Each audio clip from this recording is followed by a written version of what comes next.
pandémie ou que sais-je encore, nous nous sommes dit, consommons bio, produisons, et puis ça va nous permettre d'enrichir nos anticorps. Nos systèmes immunitaires seront plutôt bien bâtis. Ok, merci beaucoup. Vous avez un point de vente où, lorsque les personnes qui voient les produits s'intéressent, où est-ce qu'ils peuvent les trouver rapidement, ici à Matadi ou en dehors de Matadi, à travers la province? Voir bureau G de Groupe Dombro situé à l'immeuble Ami Congo, Ville-Basse. Oui, quelles sont les spécificités de ces produits ici? Parce que nous avons les sacs, on voit la farine de manioc. Si vous pouvez donner en résumé la spécificité par rapport aux autres farines que nous achetons toujours de même nature.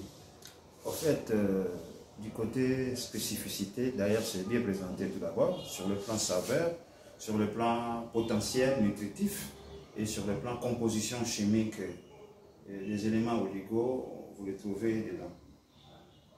Et même, puisque ça se trouve dans un sac, comment vous pouvez décrire? C'est uniquement le sac ou bien je ne sais pas comment vous faites le conditionnement? Il y a autre chose pour la protection de la farine? Si, le sac est bien emballé tel que vous observez, mais dedans il y a aussi un sachet espacé pour permettre l'oxygénation, de bien garder, de bien conserver le produit durant une année. Un sachet de quelle nature? Sachet plastique. Plastique. Okay. Bon, ça va. Nous serons dans vos installations, nous verrons vos plantations, votre usine. En tout cas, nous vous remercions et nous vous encourageons. En tout cas, monsieur le chef de bureau d'entrepreneuriat, qu'est-ce que vous pouvez dire? Bon, monsieur Dombro est opérateur agricole. Quand il a commencé son projet, il m'a approché il y a plus d'une année. Et nous avons aidé à mettre à sa disposition des engins. Et il a labouré et planté lui-même une 50aine d'hectares de manioc. Et maintenant, il est à la phase d'usinage. Il vient d'installer toute une petite minoterie, des dispositifs de séchage, des dispositifs de conditionnement. Vous voyez que c'est conditionné, c'est cousu. Il a une couseuse. En tout cas, du point de vue organoleptique, il a mis un sac de plastique à l'intérieur. Il protège les produits contre les intempéries. Et ce sac-là, il a laissé un espace qui permet quand même une certaine respiration du produit. Et jusqu'ici, les expériences ont montré que ce sac peut durer une année sans que les goûts s'altèrent. Nous sommes déjà en pourparlers avec l'OCC pour une certification officielle.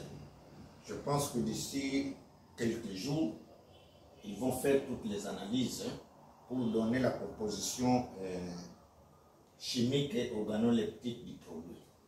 Alors, dans le cadre de l'entrepreneuriat agricole, c'est parmi les opérateurs que nous voulons encourager.